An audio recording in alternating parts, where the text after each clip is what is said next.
आप देख रहे हैं सैफ न्यूज़ मालेगांव। आज बरोज शनिचर आज मालेगांव शहर से 35 किलोमीटर दूर चिचवाड़ गांव से फ़ोन आया। चिचवाड़ गांव के सरपंच का फायर ब्रिगेड पे पवार साहब का फ़ोन आया। फिर पवार साहब ने मुझसे कहा कि एक टीम लेके जाओ। फिर मैंने फायर ब्रिगेड की एक टीम रवि और हमारे पूरे एक टीम लेके रवि और हमारी पूरी एक टीम लेके चिचवा गांव पहुंचा। और वहां पर देखने में ये आया कि वहाँ पे एक हादसा दिल दहलाने वाला पेश आया। 3 बच्चे दिवाली की छुट्टी होने के बाद, स्कूल बंद होने के बाद वो घूमने के लिए गए और अपने घर से थोड़ी दूर कुएं के अंदर नहाने की कोशिश करने लगे। नहाने के लिए उतरे हो और उसमें से 2 बच्चों को तीरते आता था, एक बच्चों को तीरते नहीं आता था। मैंने इससे पहले भी आपके माध्यम से कहा कि जिसे तीरते नहीं आता, जिसे स्विमिंग नहीं आती, उसे पानी के करीब भी नहीं जाने होना। आज भी वही हुआ। 2 दोस्तों को तीरते आता था और एक दोस्त को उन्होंने कहा कि तुझे नहीं आता तो हम है ना, तू उड़ी मार, हम बचा लेंगे। और जैसे ही उसने कुएं में तीनों ने छलांग लगाई और वो डूबने लगा। दोस्तों ने उनका फ़र्ज निभाया, पकड़ने लगे, लेकिन वो भी डूबने लगे तो उसे छोड़कर किनारे हो गए और 3 दोस्त में से एक दोस्त जो डूब कर हलाक हो गया। फिर हमें ये तकरीबन सुबह के वक्त हादसा पेश आया। शनिचर के दिन सुबह 8-9 बजे के टाइम में सैर और तफरी के लिए बच्चे निकले और कुएं में नहाने की गरज से गए और हादसा पेश आया। और हम तकरीबन मालेगांव शहर से 3 बजे यहाँ पहुँचे और 3 बजे के बाद कुएं के लगे सर्च ऑपरेशन शुरू किया मैंने। और अल्लाह की मदद से आधा से पौन घंटे के अंदर 45 से 50 फीट पानी था, उसमें सर्च कर उस बच्चे को निकाल कर अभी तालुका पुलिस और गाँव के सरपंच के हवाले डेड बॉडी दिए हम। तीनों बच्चे कमसिन और कम उम्र के बच्चे थे, 12 से 14 साल की उम्र के बच्चे थे। जो बच्चा डूबा उसका नाम था गौरव नितिन भामरे। जो बच्चा डूबा उसका नाम था गौरव नितिन भामरे, उम्र 12 साल, 7वीं का तालिब इल्म था, 12 साल का बच्चा था। हमेशा मैंने कहा है कि जिसे स्विमिंग और नहाते नहीं आता तो उसे पानी के करीब भी नहीं जाने होना। आज फिर वही हुआ। 2 बच्चों को तीरते आता था, एक बच्चों को नहीं आता था और हादसे का शिकार हो गया। तो जिसे नहीं आता उसे तीरने की कोशिश ही नहीं करना चाहिए और जिसे आता है अपने दोस्तों की जान को जोखिम में डालने के लिए उन्हें बुलाना ही नहीं चाहिए। ये इसलिए मैं आपके माध्यम से हर टाइम ये बाइट देता हूँ। आज बरोज शनिचर जुमेरात के दिन कौलाना के पास मनमाड़ हाईवे के ऊपर साई प्रशांत होटल के पास बिल्कुल सामने एक नौजवान लड़के की लाश मिली थी। तालुका पुलिस स्टेशन के सागर कुमावत दादा और निकम दादा, ये दोनों ने उस वक्त वहां से डेड बॉडी उठाकर सिविल हॉस्पिटल लाए। सिविल हॉस्पिटल लाने के बाद 3 दिन उसका जो कानूनी प्रोसीजर होता है वो करने के बाद हम लोगों ने आज बरोज शनिचर आयशा नगर कब्रिस्तान के अंदर तकरीबन 2 बजे के करीब में ये लावारिश मैयत को लाकर यहाँ पर हम लोग दफना रहे हैं। ये लड़का जो था ये एकदम नौजवान था। इसकी वीडियो फोटो वगैरह हम लोगों ने वायरल किया, लेकिन अभी तक इसके घर वालों का कोई पता नहीं चल पाया। लेकिन अगर इसके घर वालों का कोई पता चलता है तो वो तालुका पुलिस स्टेशन में जाकर अपना राब्ता कायम करे या सिविल हॉस्पिटल से राब्ता कायम करे या आयशा नगर कब्रिस्तान से या कॉरपोरेशन के ये कर्मचारी है इनसे राब्ता कायम करे, ताकि इसकी मैयत दाखिला और इसकी मौत की वजह मालूम पड़ सके कि किस वजह से ये मरा था। क्योंकि इसका पूरा पीएम हो चुका है और नौजवान था, तकरीबन इसकी 20 से 22 या 25 साल के आसपास में इसकी उम्र होगी। यहाँ पर लाने के बाद हमारे शाबान भाई, अरबाज भाई वगैरह और मुजाहिद वगैरह ने कब्रिस्तान में नहलाकर उसका जो इस्लामी तरीके से जो होता है वो करने के बाद हम लोग अभी आयशा नगर कब्रिस्तान में इसकी तदफीन कर रहे हैं। जो कोई भी इसको जानता पहचानता हो ये वीडियो हम लोग फोटो के साथ शेयर करेंगे।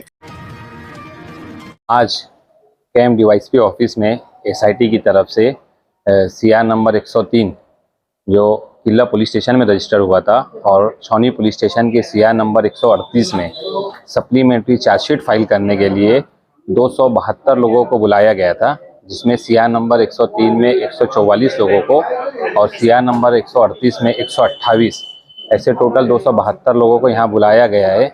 उनकी सिग्नेचर ली गई है और उनको व्हाट्सएप के थ्रू चार्जशीट की कॉपी सप्लाई की गई है ताकि सप्लीमेंट्री चार्जशीट पीर के दिन कोर्ट में फाइल की जा सके। तो मालेगांव शहर में ऐसे जितने भी लोग हैं जिनको आज बुलाना आया था, जो किसी वजह से नहीं आ सके, वो फ़ौरन एसआईटी ऑफिस में आकर यहाँ पर सिग्नेचर करके चार्जशीट की कॉपी हासिल कर ले, ताकि कोर्ट के अंदर जो है ये सप्लीमेंट्री चार्जशीट जल्द से जल्द पुलिस फाइल कर सके। अव्वल दिन से कानूनी तौर पर लोगों को कम से कम तकलीफ आए इसके लिए कोशिश कर रही है। अभी एडवोकेट तौसीफ साहब ने आपको डिटेल बताई। ये सब लोगों को चार्जशीट मिलने के बाद, इससे पहले 40 नंबर सीआर और 51 नंबर सीआर में भी लोगों को चार्जशीट मिली, उनको आरोपी किया गया। अब इन लोगों की कोर्ट में किस तरह से जमानत हो, इसके लिए माइनॉरिटी डिफेंस कमेटी ने एक व्हाट्सएप ग्रुप बनाया है। जिनको भी नोटिस मिली है वो उसमें ऐड है, या जिनको नोटिस मिली है वो ऐड नहीं है तो वो माइनॉरिटी डिफेंस कमेटी के जिम्मेदारों से मिलकर उसमें ऐड हो जाएं। आगे कोर्ट में किस तरीके से कब हाजिर होना है, कब वकील उनकी पैरवी करेंगे, ये सारी तफसील बताई जाएंगी। बहुत फिक्र करने की ज़रूरत नहीं है। जो हालात आए हैं उससे लड़ना है और कानूनी तौर पर किस तरीके से मदद हासिल हो इसकी कोशिश माइनॉरिटी डिफेंस कमेटी करती रहेंगी। अस्सलाम वालेकुम अजीज साथियों, मैं सलीम रिजवी राष्ट्रवादी कांग्रेस पार्टी की जानिब से आपसे गुफ्तगू करने के लिए आया कि आने वाली 27 अक्टूबर को और 28 अक्टूबर को जनाब शरद पवार साहब की नुमाइंदगी में बॉम्बे में एक मीटिंग का इनेकाद किया गया है। ये जिलावारी मीटिंग रहेगी और जिले के ताल्लुक से, शहर के ताल्लुक से उम्मीदवारी तय करना, उम्मीदवारों के नाम तय करना और किस तरीके से इलेक्शन लड़ा जाए इसके बारे में राय अमल तैयार करना। इस ताल्लुक से जनाब शरद पवार साहब हमारी रहनुमाई करेंगे और इसके लिए मालेगांव शहर से हम लोग बॉम्बे के लिए 27 अक्टूबर को 12 बजे वहां पर रहेंगे। दूसरा हिस्सा कि हम लोगों ने मालेगांव शहर में मजदूरी के ताल्लुक से जो आवाज बुलंद की, उस ताल्लुक से हम लोगों ने बुनकर तंजीमों के कुछ नुमाइंदों से बात की।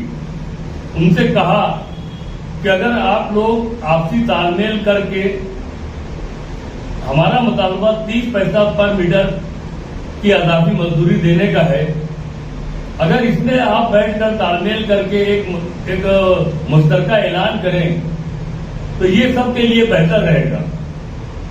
लेकिन अब तक उनकी जानिब से कोई भी पेशरफ हमें नजर नहीं आई। इसके लिए हम लोग मंगल के रोज के बाद जिला कलेक्टर साहब और लेबर कमिश्नर नासिक इनसे मुलाकात करके मालेगांव शहर के पावर लूम के सनद के ताल्लुक से गुफ्तगू करने वाले हैं।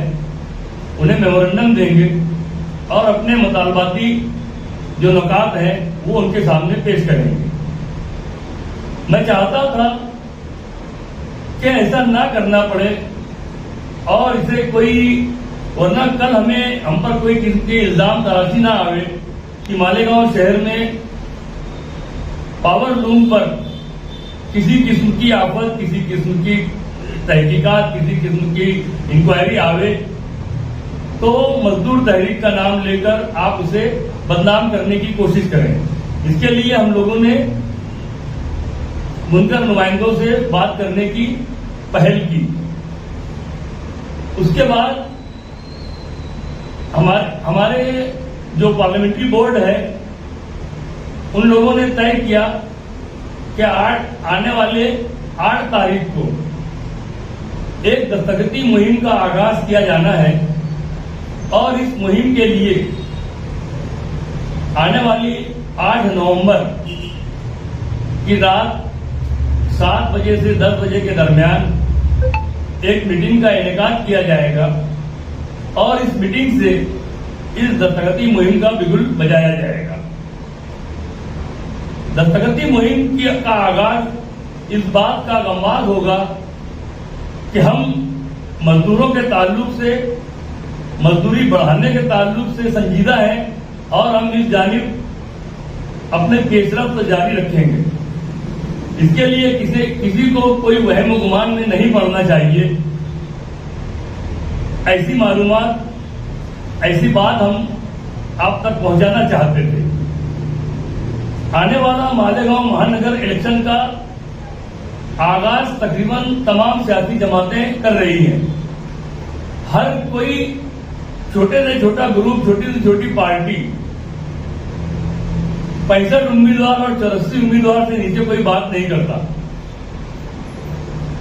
हमारे पार्लियामेंट्री बोर्ड ने अब तक जो कामकाज किए, जो लाएअमल बनाया, उसमें वार्ड नंबर 3 रमजानपुरा वगैरह का जो इलाका है, वार्ड नंबर 5 जो नया जाफरनगर, कमालपुरा और नाथ साहब झोड़पट्टी, ये जो इलाका है खैराबाद वगैरह का, ये वार्ड, और दूसरा जो गोल्डन नगर और सरदार नगर का इलाका जो है हसनपुरा वगैरह इसमें शामिल है। ये 3 और एक 20 नंबर वार्ड जो पुराना, वहां पर हम लोगों ने अपने उम्मीदवार तय किए हैं। आने वाले वक्तों में दीगर और प्रभाग में, इन 4 प्रभाग के अलावा दीगर और प्रभागों में हम अपने उम्मीदवार तय करने का काम कर रहे हैं। लोग हम तक पहुंच रहे हैं, हमारे साथियों तक पहुंच रहे हैं और हमारे साथी उन तमाम लोगों की मालूमात जमा करके मीटिंग करते हैं, उसमें उनका नाम तय करने की बात की जाती है। लेकिन आने वाला वक्त मालेगांव शहर राष्ट्रवादी कांग्रेस पार्टी अपने भरपूर ताकत का मुजाहरा करते हुए मालेगांव शहर कारपोरेशन का इलेक्शन लड़ेगी। इस सिम्त में कुछ छोटी पार्टियां वो हमसे राब्ते में है, वो हमसे राब्ता करके हमारे साथ में पैक्ट बनाकर लड़ना चाहती है, और जिसमें बतौर खास जो इंडिया अलायंस की जो 3 जमातें हैं, जिसमें राष्ट्रवादी कांग्रेस पार्टी शरद चंद्र पवार साहब, कांग्रेस आई और शिवसेना उद्धव बाला साहब ठाकरे, ये 3 पार्टियां तो बेसिक हैं जो हर हाल में साथ में रहेंगी। उन्हीं के साथ और जो दीगर छोटी तंजीमें हैं, छोटी जमातें हैं, वो चाहते हैं कि हम उनके साथ में रहें, तो उनके लिए हमारे दरवाजे खुले हुए हैं। वो भी हमारे पास आ रहे हैं और हमसे गुफ्तगू करके कोई ना कोई एक निष्कर्ष पर पहुंचकर हम लोग उस बारे में ऐलान करेंगे और आपके सामने वापस आएंगे। आपसे यही गुजारिश है कि राष्ट्रवादी कांग्रेस पार्टी शरद चंद्र पवार साहब, ये पार्टी किसी भी बीजेपी या शिंदेगढ़ के साथ में न थी, न है, न रहेगी। कोई किस्म का भ्रम पैदा करने की कोशिश करने वालों की सख्त हम मजम्मत करते हैं और राष्ट्रवादी कांग्रेस पार्टी सेकुलर जमात, सेकुलर तंजीम है और हम सेकुलर तंजीमों को साथ लेकर ही आगे बढ़ेंगे, आप तक पहुंचेंगे और आपका साथ हमें मिलेगा, ऐसी हमें उम्मीद है और आप हमारे साथ जुड़े, यही आपसे अपील है, यही गुजारिश है।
निशान दिखा दे